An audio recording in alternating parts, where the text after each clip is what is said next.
Bienvenue à tous et à tous pour ce débat avec Catherine Marie, sociologue, bonjour, directrice de recherche émérite au CNRS, et Alban Jacquemart, sociologue, maître de conférences en sciences politiques à l'Université Paris-Dauphine. Bonjour. Bonjour. L'État agit pour réduire les inégalités hommes-femmes, femmes-hommes dans le privé, mais il est lui-même loin d'être exemplaire. Les femmes sont majoritaires dans la fonction publique et même parmi les cadres A de la fonction publique, mais en revanche elles butent sur les plus hautes marches de cette fonction publique, puisque en 2016 elles ne représentaient que 35% des hauts cadres de la fonction publique. Pour la première fois, fin 2017, deux ministères, celui de la justice et celui des armées, ont été sanctionnés pour ne pas avoir nommé assez de femmes à des fonctions dirigeantes. Et ce, en vertu de la loi Sauvadet qui, depuis mars 2012, en fait, impose un certain seuil de nomination lors des premières nominations, un certain nombre de femmes. Donc à compter de 2017, en fait, 40% des primo-nominations devront être réservées à des femmes. Mettre des quotas dans l'administration, c'est bien, mais encore faut-il comprendre en fait, les mécanismes qui créent ces inégalités de genre entre femmes et hommes dans l'accès aux hautes fonctions. C'est justement ce à quoi s'attelle le livre que vous avez écrit avec trois autres chercheuses, donc qui s'intitule « Le plafond de verre et l'État ». La construction des inégalités de genre dans la fonction publique. Pour ce livre, vous avez interrogé en 2011 et 2012 une centaine de personnes, femmes et hommes, dans 4 directions différentes, au sein des ministères sociaux et de Bercy, donc de l'économie et des finances. Et ce que vous montrez, c'est que la première barrière, c'est l'ENA, donc l'École nationale d'administration. En 2016, les femmes n'ont représenté qu'un quart des admis au concours externe. Alors il existe d'autres stratégies pour accéder aux fonctions dirigeantes de l'administration, notamment en interne, mais l'ENA reste la voie royale, la plus sûre, la plus rapide. Comment expliquer, Catherine Marie, que les femmes restent minoritaires au sein de l'ENA? Il y a déjà plusieurs explications. Il y a déjà une explication qui est liée au fait que les filles dans le système scolaire ont tendance à fuir les filières les plus compétitives, alors même qu'elles sont très bonnes élèves et qu'elles arrivent, par exemple, elles sont 60% en première année de sciences politiques, je crois, à l'IEP de Paris. Mais après, quand elles doivent bifurquer vers les différentes voies, soit elles choisissent pas ces voies-là, soit elles en prennent qui leur conviennent mieux, qui leur plaisent plus.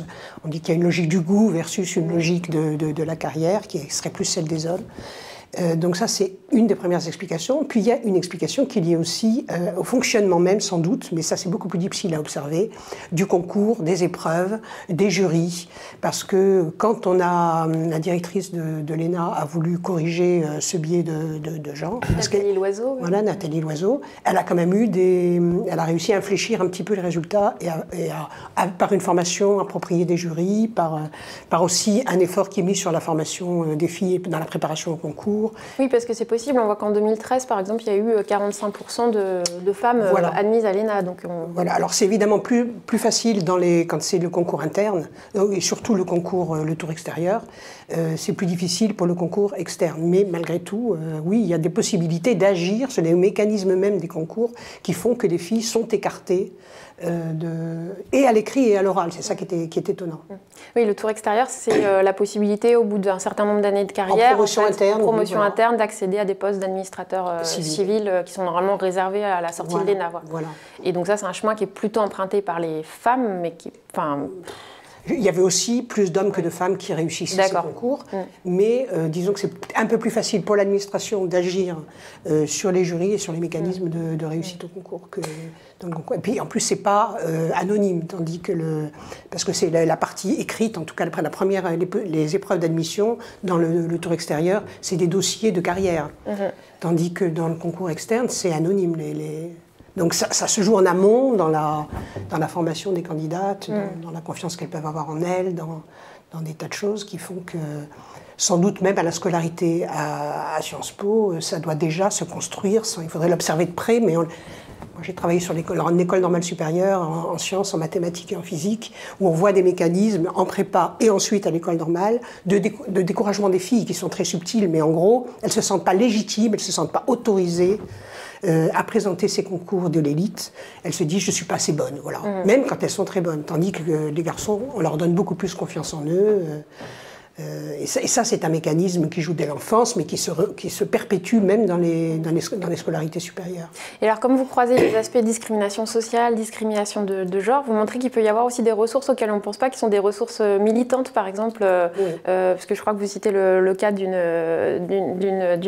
femme dont la mère, en fait, était militante syndicale, et donc elle a croisé des profs dans les cortèges qui lui ont parlé de la possibilité de s'inscrire à l'IEP, peut-être à l'ENA ensuite.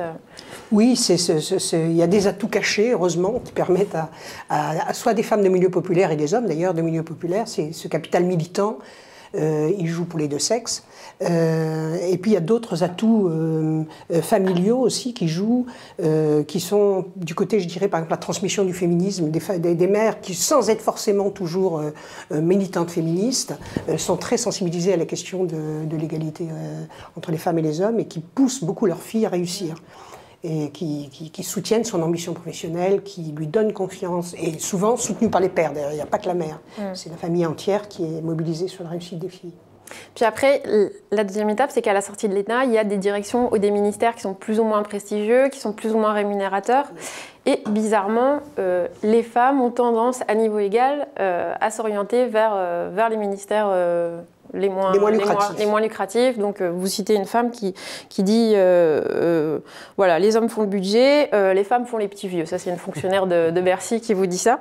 Quelles sont les conséquences pour leur carrière? Et est-ce que c'est vraiment des choix personnels ou est-ce que d'autres critères entrent en jeu? Alors, pour préciser, disons qu'il y a des femmes qui font le choix de la carrière et qu'à la sortie de l'ENA, si elles peuvent aller à Bercy, elles vont à Bercy.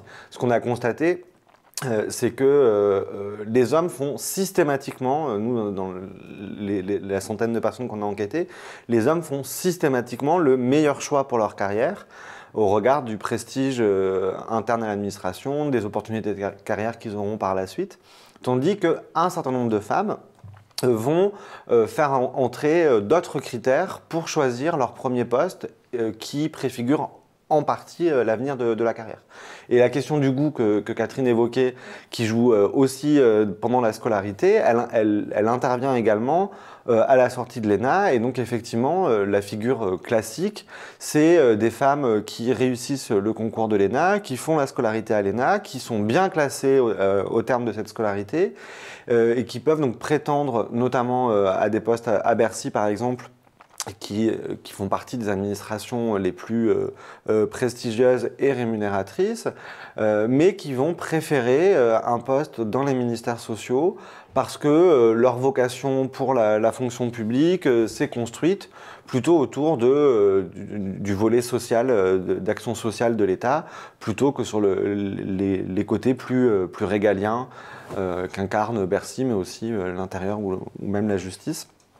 Et donc, ces choix-là, ils auront effectivement des conséquences tout au long de la carrière, puisque c'est très difficile, même pour des énarques, de pouvoir monter en prestige d'administration au cours de la carrière. Si on commence sa carrière dans les ministères sociaux, c'est pas impossible de passer par Bercy, mais c'est très difficile, et puis ça sera probablement encore plus difficile de gravir les échelons au sein des administrations de Bercy si on n'a pas commencé sa carrière à Bercy.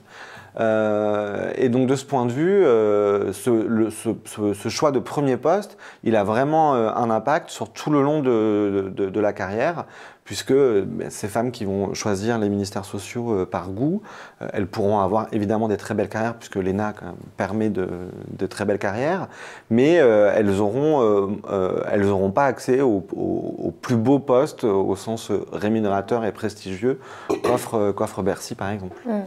Je voulais juste rebondir sur ce qu'a dit Alban et votre question sur les postes plus ou moins lucratifs. Moi, je trouve que c'était un des résultats très importants de notre travail et une surprise quand même si on n'ignorait pas qu'il y avait ces hiérarchies, qu'il y avait ces différences. C'est l'ampleur des inégalités et l'ampleur de ce rendement, je dirais, monétaire des ministères prestigieux versus les autres. Ça, on ne s'attendait pas du tout à ça parce que c'est opaque. Personne ne le sait. Et comme là, on a demandé aux interviewés de nous montrer leur feuille de paye, et qu'ils l'ont fait d'ailleurs très, très volontiers, Moins à Bercy, moins un volontiers peu moins à Bercy. volontiers à Bercy, c'est vrai que j'ai pas enquêté à Bercy. Mais malgré tout, on est un peu frappé de voir que ça peut aller, par exemple, pour le même niveau, le même grade de chef de bureau, ça va de 4 000 € dans les services sociaux à 10 000 € dans les services financiers de Bercy. C'est quand même énorme, ces différences. C'est une question de prime. Il y a un régime indemnitaire. Il y a un régime indemnitaire qui creuse des écarts absolument considérables et qui sont quand même relativement méconnus, je crois. Et c'est justifié comment par les administrations, cette différence Il y a eu... Bon, d'abord, c'était carrément opaque. C'est-à-dire que les individus eux-mêmes ne savaient pas ce que gagnaient leurs collègues. C'était très... et même certaines fois, c'était plus ou moins au noir, un certain nombre de primes dans les cabinets ministériels, etc. Il y a eu on en a parlé. Et puis, même quand c'est devenu moins opaque, et que je crois que ça a été mieux réglementé, depuis les années 2000, on a réduit les écarts, c'est quand même l'idée que c'est plus sérieux, c'est doit être mieux rémunéré de s'occuper des choses sérieuses, ce qu'on dit toujours régalien, voilà. C'est-à-dire ce qui ne peut pas être délégué, qui appartient au cœur de l'action de l'État, l'armée, les finances, la justice, etc., versus ce qui est moins important, les petits vieux, tout ça, à la limite, même l'éducation, ça pourrait être complètement délégué au privé, quoi. Et qui sont des ministères plus féminisés. Et qui sont beaucoup plus féminisés. Et ça, vraiment, je trouve que c'est presque, disons, plus grave que... Enfin, plus grave. Ça crée presque plus d'inégalités que le plafond de verre. Et alors, c'est des discriminations qui sont restées longtemps invisibles parce qu'on estimait que la fonction publique était protégée du fait de ses règles de fonctionnement interne, de ses concours, des critères objectifs d'avancement, de promotion. Est-ce que vous pouvez m'expliquer un peu comment se fabriquent ces inégalités? Quelles sont les pratiques que vous avez repérées qui sont apparemment neutres et qui en fait favorisent les hommes ou défavorisent les femmes?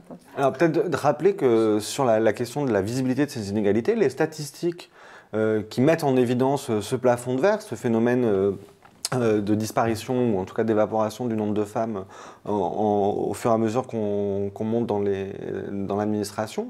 Statistiquement, il est établi au début des années 2000 en fait. Il y avait des indications statistiques qui existaient, mais la solidité statistique de ce constat, elle date seulement du début des années 2000.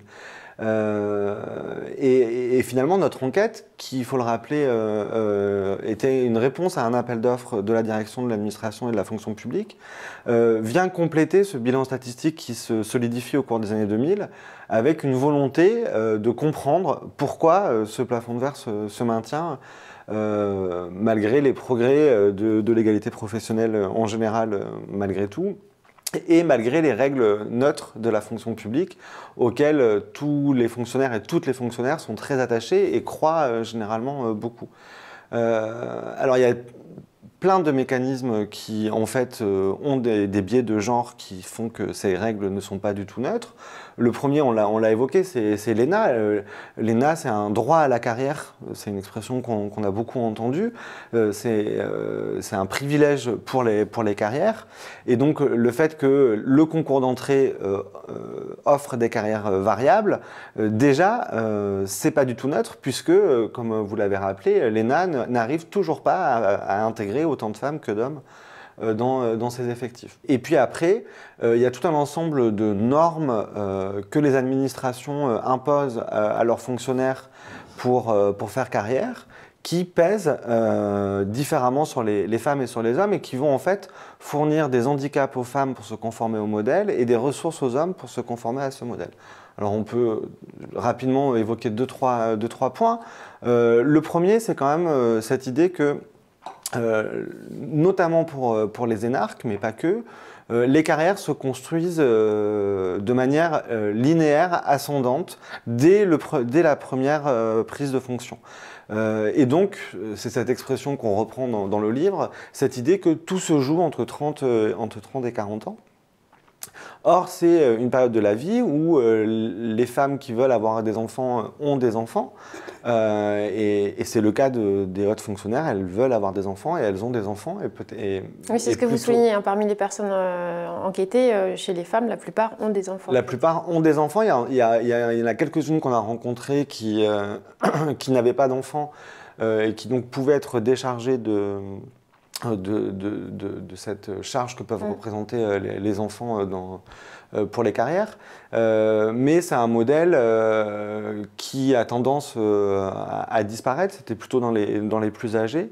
Et d'ailleurs, c'est l'expression qu'on a entendue. Hein, beaucoup des fonctionnaires se félicitent de l'avènement de cette femme normale, ce qu'ils ont appelé cette femme normale, donc, qui est bourgeoise et blanche, il va presque sans dire, mais surtout hétérosexuelle, mariée avec des enfants, mais qui réussit à faire carrière contre cette image et qui était souvent une figure de pionnière dans les administrations comme ailleurs, des femmes des hauts postes qui sont ouverts aux femmes à condition qu'elles n'aient pas de contraintes familiales, donc qu'elles n'aient pas d'enfants. Les vieilles filles, l'image. Voilà, exactement. Alors, avec toujours. C'était d'ailleurs un préjugé complètement faux parce que j'ai enquêté sur les femmes ingénieures et les pionnières étaient déjà mariées avec des enfants. Voilà. C'est toujours l'idée que les femmes qui réussissent, elles sont forcément des hommes en jupon, quoi. Et un deuxième préjugé étant qu'elles auraient sacrifié leur maternité à leur carrière, alors qu'en fait, les enquêtes, et la nôtre y compris, permettent pas de dire que ces femmes ont refusé de faire des enfants pour pouvoir faire carrière. Probablement que le fait qu'elles n'aient pas eu d'enfants a pu favoriser leur implication professionnelle et donc leur carrière, mais c'est un raccourci très souvent fait qui n'est pas établi de dire qu'elles sacrifient leur vie familiale pour faire leur carrière. Tout ça pour dire qu'en tout cas, il y a un investissement très tôt dans la carrière, très intense, qui est demandé aux hauts fonctionnaires ou aux fonctionnaires pour gravir les échelons, et qu'on est encore dans des situations familiales très classiques. Et donc les femmes vont avoir une charge familiale qui va peser sur leur disponibilité vis-à-vis de leurs administrations. Variablement, on pourra y revenir en fonction de leur situation économique. Mais des hommes qui, eux, par contre, et c'est encore vrai aujourd'hui, parviennent à être dans des situations conjugales où leur conjointe va être un soutien à leur carrière et vont être prêtes à ralentir, voire à suspendre ou à interrompre leur carrière professionnelle pour soutenir la disponibilité de leur conjoint.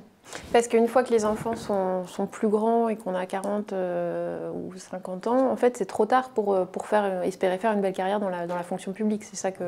En gros, oui. Bon, ouais. Tout se joue, effectivement. Et alors, tout à l'heure, j'ai oublié de dire à propos de l'ENA, et ça rejoint un peu ce qu'il dit sur 30-40 ans. L'ENA interne se passe autour de la trentaine, juste au moment où on vient de se marier, en général, et où on a le premier enfant. Or, quand on a réussi l'ENA, il faut aller faire une scolarité à Strasbourg. Donc, ça implique une mobilité géographique et très souvent donc l'éloignement du conjoint, etc. Et un certain nombre de femmes qu'on a rencontrées ne l'ont pas passé parce qu'elles anticipaient cette impossibilité d'aller passer, c'est quoi, 1 an ou 8 mois ? 1 an et demi. 1 an et demi entre les stages et la scolarité à Strasbourg, en dehors du domicile conjugal. Alors que pour les hommes, même si c'est coûteux, c'est plus envisageable, encore une fois, à cause de ce soutien. C'est un des autres obstacles aussi que vous évoquez, c'est le fait que généralement, la carrière se fait avec des mutations répétées tous les 3-4 ans. La mobilité géographique. Voilà, on part d'un bout à l'autre de la France, et ça suppose donc soit de partir seul, soit que le compagnon ou la compagne suivent. Alors, ça, c'est juste dans une des directions. Voilà, cette mobilité géographique, elle est vraie dans les services déconcentrés de l'État. Donc, nous, dans l'enquête, c'est une des directions qui a, à Bercy, qui a des services déconcentrés comme ça sur l'ensemble du territoire national. Et là, effectivement, dans ces services, c'est plutôt des cadres de la promotion interne, pas des énarques, mais qui parviennent à obtenir alors des très belles fonctions dirigeantes avec un très haut niveau de rémunération en deuxième moitié fin de carrière, mais au prix d'une mobilité géographique intense et répétée. Et quand on parle de mobilité géographique, c'est pas de changer de ville à l'intérieur du même département, hein, c'est vraiment passer d'un département, d'un bout de la France métropolitaine à l'autre bout, et ce, donc tous les 3-4 ans pendant quasiment toute la carrière. Donc là, c'est effectivement des modèles de carrière spécifiques qui sont des obstacles majeurs à la promotion des femmes aux plus hautes fonctions. Et si on découpe aujourd'hui les statistiques sur la fonction publique, c'est évident que le plus gros déficit de féminisation des fonctions dirigeantes, il va être dans ces modèles de carrière au sein de la préfectorale ou des services déconcentrés, voilà, où la promotion se fait par la mobilité géographique répétée. Ou dans certains ministères, certaines femmes peuvent renoncer à passer des concours en interne parce qu'elles savent que ça va tout à signifier, fait, si elles réussissent, un éloignement. Voilà. Alors on dit souvent c'est de l'autocensure, et nous on se bat contre ce terme. Alors quelle est la part justement, on parle de choix familiaux, de femmes qui choisissent de privilégier leurs enfants. On déteste parce que c'est pas un choix, c'est une contrainte. Donc comment dire, elles ne peuvent pas s'opposer à cette contrainte sociale, elles cèdent, mais ça veut dire qu'elles consentent. C'est-à-dire pas qu'elles sont d'accord avec cette contrainte, c'est pas dire qu'elles la choisissent, qu'elles adorent s'occuper de leur famille, c'est qu'elles n'ont pas le choix.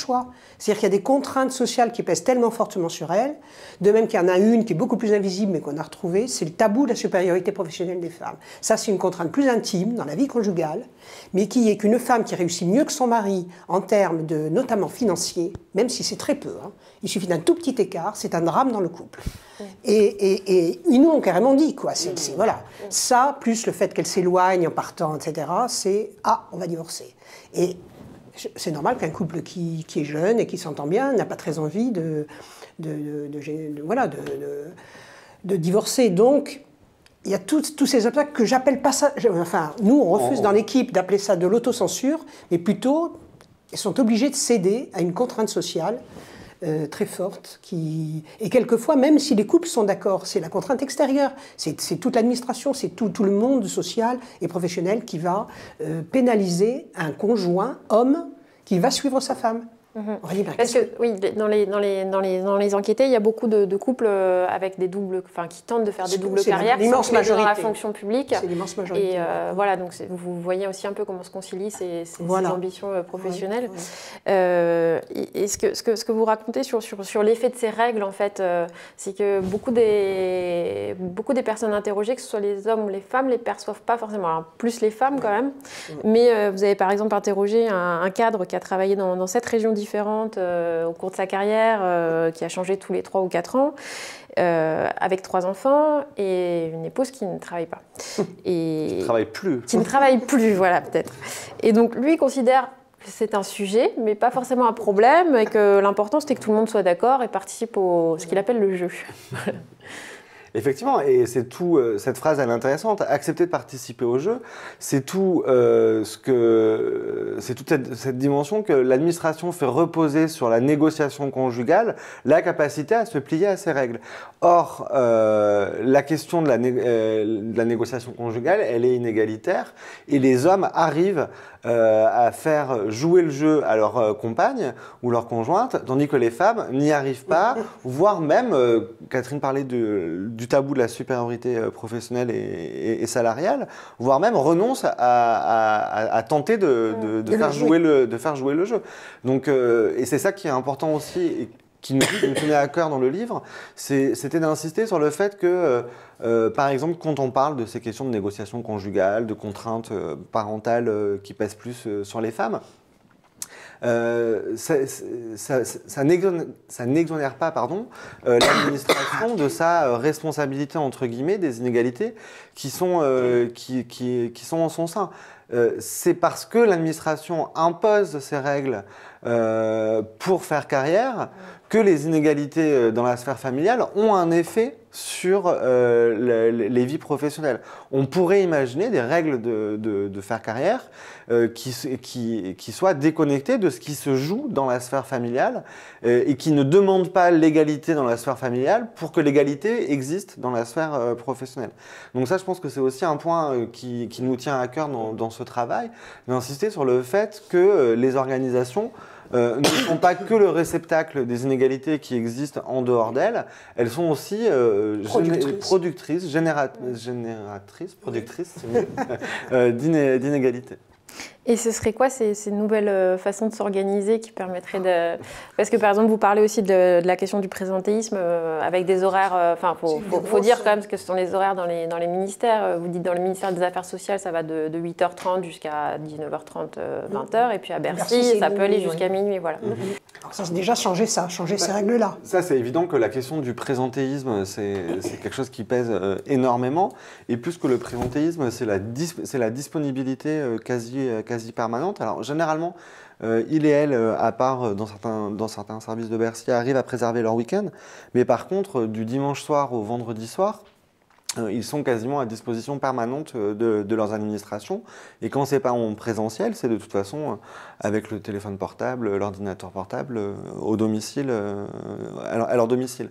Je pense qu'un autre levier qui serait intéressant, on parlait de la linéarité des carrières. Pour les énarques, c'est évidemment entre 30 et 40 ans que ça se joue, mais il faut insister que pour les autres manières d'accéder aux fonctions dirigeantes, donc plutôt par la progression interne au cours de la carrière, ces fonctions dirigeantes, donc elles vont être atteintes un peu plus tard, mais elles supposent, pour être atteintes même à 40 ou 50 ans, elles supposent que les 20 ou 30 années précédentes, on ait quand même gravi les échelons régulièrement, à un rythme régulier et qui est un rythme plutôt soutenu. Peut-être qu'il y a aussi à travailler là-dessus et sur le fait que on pourrait imaginer rester attaché pendant 15 ans, 20 ans et avoir le droit de devenir une attachée principale, puis une administratrice civile en fin de carrière. En restant dans le même service. Et par exemple, l'autre dimension, c'est effectivement cette question de mobilité géographique et même aussi parfois fonctionnelle qui pourrait être revue. Et puis dernier point peut-être, la légitimité de l'ENA et du corps des administrateurs civils en particulier est vraiment tournée autour de cette idée un peu du super haut fonctionnaire qui est un fonctionnaire généraliste, polyvalent, qui est capable d'exercer dans toutes les thématiques qui concernent l'État. Versus des positions expertes qui, elles, sont plutôt délégitimées et plutôt un handicap pour les carrières. Si on est expert ou experte sur un sujet précis, eh bien, ça veut dire qu'on est moins facilement capable de bouger régulièrement ou sur d'autres postes. Et donc voilà. Donc là aussi, il y a peut-être un levier que la fonction publique pourrait travailler sur pourquoi aujourd'hui, en plus dans une société qui est assez avec des enjeux politiques très segmentés, pourquoi l'expertise n'aurait pas des formes de reconnaissance professionnelle équivalentes à la polyvalence des administrateurs civils. Vous abordez aussi la façon dont les femmes, puisque en fait, les femmes gèrent ce calendrier parental. Et il y a une expression qui revient souvent, qui est purement féminine, qui est éviter d'avoir plus d'un enfant sur un poste. Est-ce que vous pouvez nous expliquer ce que ça veut dire en fait ? Oui, ben c'est effectivement l'idée qu'il ne faut pas gêner le fonctionnement des collègues et de l'administration. Donc les femmes estiment qu'elles sont responsables de ça et elles anticipent leur grossesse en disant bon, ben, je vais la voir, si j'en ai une, ça sera une seule sur le poste qui dure 4 ans, à peu près. Et sinon, je vais avoir un enfant pendant un changement de poste, là il y aura une opportunité pour que j'ai un deuxième enfant. Donc elles ont sans arrêt dans leur tête un calendrier très précis de leur grossesse en fonction de cette gestion des postes. Et ça nous a frappé parce que c'est tout à fait les femmes qui l'ont, alors qu'elles le font quand même avec quelqu'un, avec un homme, et qu'on n'a pas du tout entendu ça dans les discours des hommes. C'est-à-dire que les hommes ne se soucient absolument pas du calendrier de la naissance de leurs enfants. Parce qu'ils savent que ça aura un impact parce que ça n'a pas d'impact sur eux, voilà, ça n'a pas d'impact sur leur carrière, voire ça la stimule en général. Parce que ça, c'est aussi un des résultats qu'on a retrouvés dans beaucoup de travaux, c'est que les paternités stimulent les carrières masculines. Enfin, stimulent entre guillemets. C'est-à-dire, c'est pas direct une stimulation comme ça de cause à effet, mais comme ils sont pères et qu'ils ont des responsabilités, ils ont tendance à investir encore plus dans leur carrière et ça ne les gêne, enfin, disons que ça n'est pas du tout. Ils ont des conjointes qui les aident. Est-ce que l'arrivée de nouveaux pères avec des aspirations égalitaires se concrétise justement? Est-ce que vous voyez une différence dans les plus jeunes générations? Est-ce que ça se concrétise au quotidien, dans les choix, dans les arbitrages entre vie professionnelle et vie privée?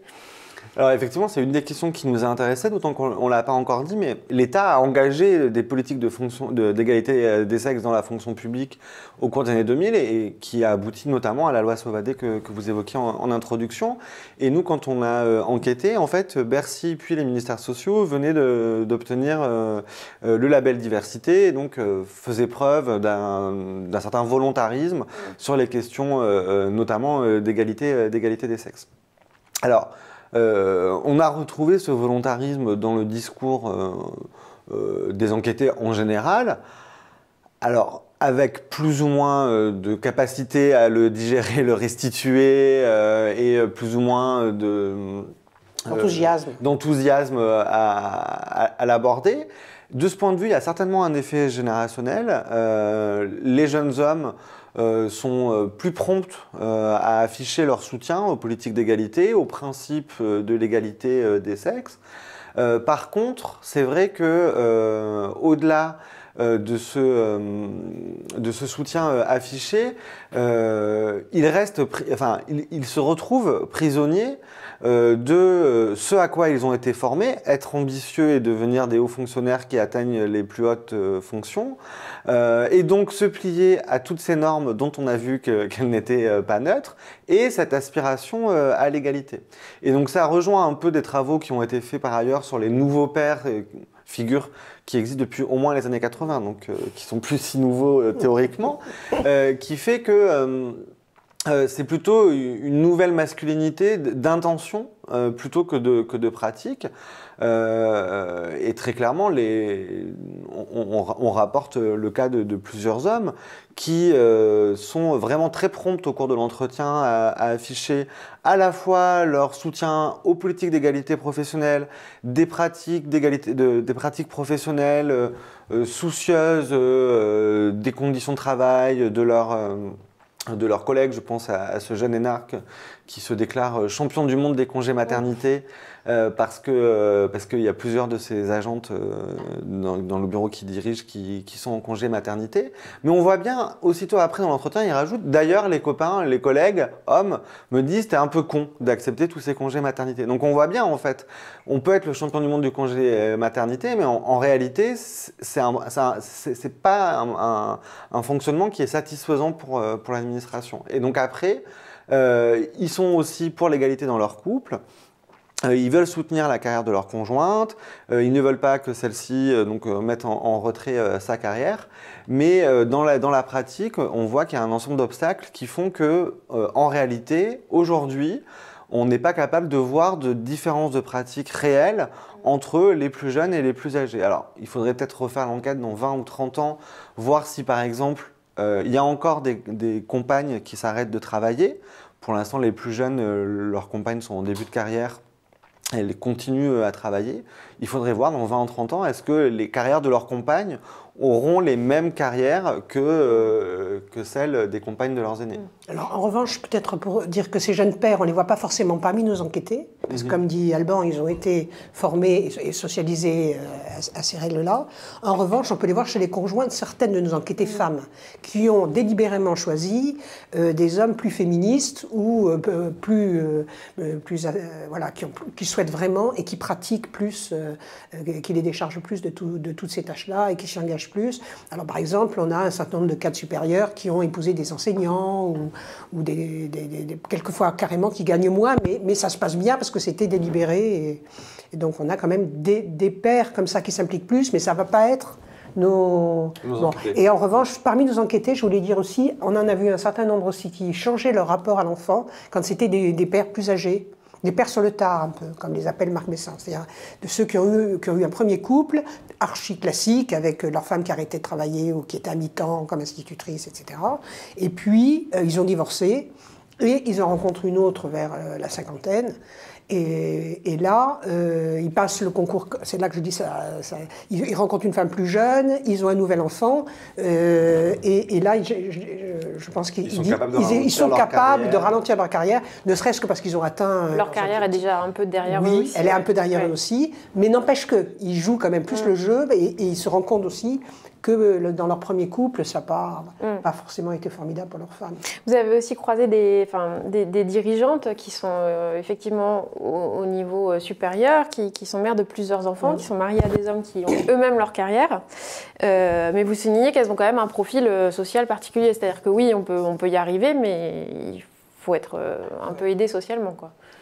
Il faut être aidé socialement, et c'est vrai que le fait d'avoir les ressources économiques, mais aussi la capacité familiale, morale, à avoir une délégation extensive du travail parental et maternel en l'occurrence. C'est-à-dire souvent d'avoir recours à d'autres femmes qui vont garder les enfants. Exactement. C'est un double frein pour certaines femmes. C'est-à-dire, soit il y a des configurations de femmes qui se retrouvent à un moment de leur carrière où elles ont un niveau de revenu et cumulé à celui de leur conjoint qui n'est pas suffisant pour déléguer plus les tâches, principalement les tâches familiales, et donc elles ne peuvent pas donner plus de leur temps à l'administration et ça va les pénaliser. Et puis après, il y a aussi ce tabou dans la tête de se dire je vais prendre une femme à domicile pour s'occuper de mes enfants quasiment en permanence. C'est quelque chose qui s'inscrit plus facilement dans la culture bourgeoise que dans d'autres espaces sociaux. Et donc de ce point de vue, celles qui parviennent à réussir à passer le plafond de verre, elles cumulent vraiment ces ressources qui leur permettent à la fois de réussir sans entraver la carrière de leurs conjoints, qui eux aussi ont des très belles carrières. Et donc en fait très rapidement, ils ont un niveau de revenu qui font qu'ils peuvent beaucoup déléguer, même si pour ces femmes-là, la délégation a quand même ses limites. Et ce qui était intéressant, c'était de voir qu'une des limites, c'était à partir du CP, il fallait être présente, surtout pour les devoirs des enfants, pour soutenir les études des enfants dans ces milieux sociaux où la réussite scolaire est très importante. Alors le tableau qui est dépeint ne semble pas si différent de ce qui se passe dans les grandes entreprises. Vous avez beaucoup travaillé sur le privé, sur ce qui se passe pour les ingénieurs notamment. Par rapport au privé, est-ce que la fonction publique reste quand même égalitaire et est-ce que vous voyez des grosses différences dans les mécanismes de... Écoutez, non, du point de vue des mécanismes, on ne voit pas de grosses différences. C'est-à-dire que cette espèce d'idéal de carrière au masculin, enfin, qui dessine un homme... En fait, c'est soi-disant neutre, mais ça dessine un homme qui a derrière lui une épouse qu'il soutient, ce que j'appelle les pères qui gagnent. Bon, et lui aussi, il les appelle comme ça. C'est identique dans tous les secteurs, dans toutes les professions très qualifiées. Donc ça, de ce point de vue-là, il n'y a pas de différence. En revanche, ça reste quand même quelque chose qui est plus souhaité par les femmes que le secteur public. Parce que de fait, ça les protège quand même. Il y a ce fameux droit à la carrière, même quand on n'a pas fait l'ENA, quand on est fonctionnaire, on a quand même un certain droit à la carrière. Il est moins bon que celui des énarques, mais il existe. À la fin de la carrière, on sait qu'il y a, dans le secteur privé, il y a beaucoup de cadres qui sont mis au placard ou carrément rejetés sur le marché du travail, au chômage, etc. Tandis que dans le secteur public, vous pouvez avoir une carrière ralentie, des postes moins intéressants, mais vous avez quand même la garantie de l'emploi. Bon, et les retraites aussi, pour le moment, peut-être ça ne va pas durer, mais étaient plus favorables. Donc c'était plus favorable, ça permettait plus les interruptions, les arrêts, la mise en disponibilité, etc. Ce que n'autorisait pas le privé. Donc, encore une fois, cette appétence plus grande des femmes pour le secteur public peut encore se justifier, même si ces mécanismes de progression et de carrière sont vraiment très similaires.